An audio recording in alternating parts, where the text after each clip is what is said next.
शमशेर अल हैदरी साहब असीं उन्हनि जे आरामगाह ते मुक़ाम में उन्हनि जी वसियत हुई त असांखे हिन कराची में रखियो वञे ऐं असांखे उते आराम कयो वञे। दोस्त हीअ आख़िरी आरामगाह साईं शमशेर अल हैदरी साहब जी आहे, जंहिं चयो त हिकिड़ो शमशेर हो ज़माने में सभु दुनिया में अॼु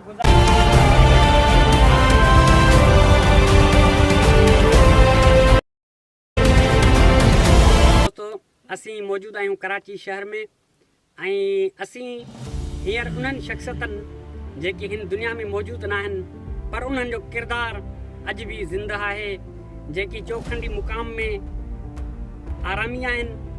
उहे सिंध जा हिकु वॾा नाला, वॾा शाइर उहे साईं ताजल बेवस साहब ऐं शमशेर अल हैदरी साहब। असीं उन्हनि जे आरामगाह ते तव्हांखे उन्हनि जो आख़िरी आरामगाह ॾेखारींदासीं। असां तव्हांखे उहे सिंध जूं अज़ीम शख़्सियतूं जेके पंहिंजी हाल हयात ज़िंदगी में धरती खे ॻायो, धरती जे माण्हुनि खे ॻायो ऐं धरती सां इश्क निभायो ऐं आख़िरी आरामगाह उन्हनि कराची जे अंदरि कई। चौखंडी मुक़ाम में उन्हनि जी वसियत हुई त असांखे हिन कराची में रखियो वञे ऐं असांखे उते आराम कयो वञे। दोस्तो असीं तव्हांखे उन्हनि शख़्सियतनि जो हींअर आख़िरी आरामगाह ॾेखारींदासीं।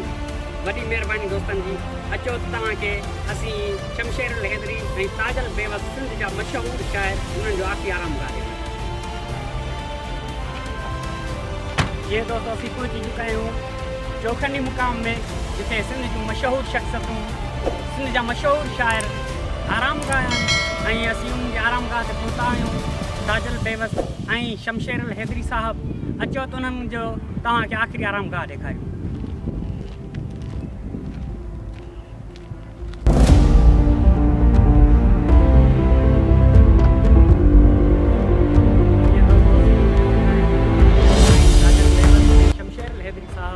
जेके सिंध जा नामियारा शाइर अदीब हुआ, असीं उन्हनि जे आख़िरी आरामगाह ते पहुता आहियूं कंडियार खां कही कराची में। ऐं ही साईं शमशेर अल हैदरी साहब जी जेका आख़िरी आरामगाह आहे, जेके सिंध जा वॾे में वॾा शाइर ऐं अदीब हुआ ऐं उन सां गॾु ई साईं ताजल बेवस साहब जेका आख़िरी आरामगाह आहे।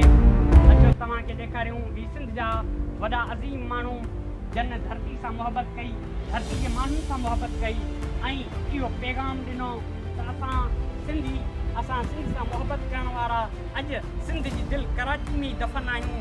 ऐं उन्हनि इहा ई आख़िरी में वसियत कई त असांखे कराची जे अंदरि दफ़न कयो वञे।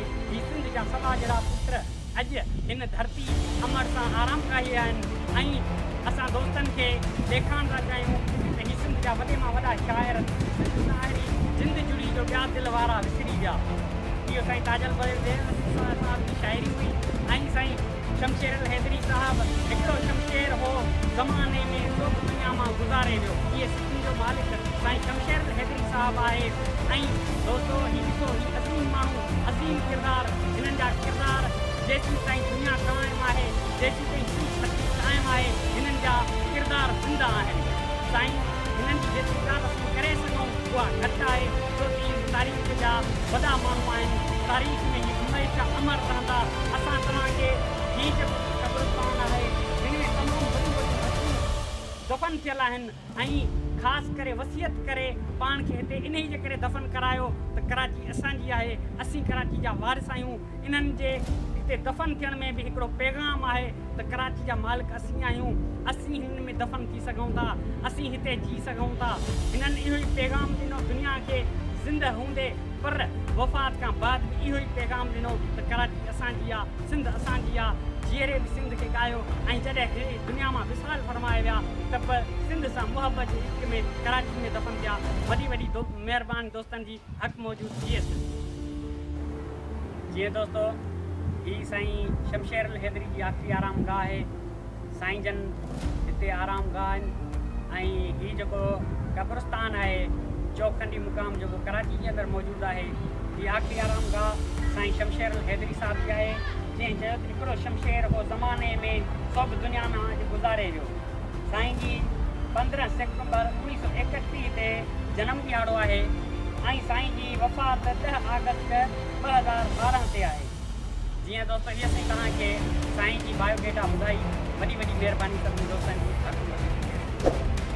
जीअं दोस्तो ही जो अमर किरदारु सिंध जो नामियारो शाइर अदीब साईं ताजल बेवसी जी मज़ार आहे, जंहिंमें साईं आराम कई आहे। ऐं ही सिंध जे उन मशहूरु शाइर, उन मशहूरु अदीब साईं जमशेद हैदरी साहब जी, उन्हनि जी मज़ार आहे। दोस्तनि खे असीं ॾेखारियूं पिया त हीअ जेका आहे साईं जमशेद हैदरी साहब जी मज़ार आहे। वॾी वॾी महिरबानी दोस्तनि जी, असां तव्हांजी मंज़र ॾेखारिया सभिनी दोस्तनि जी।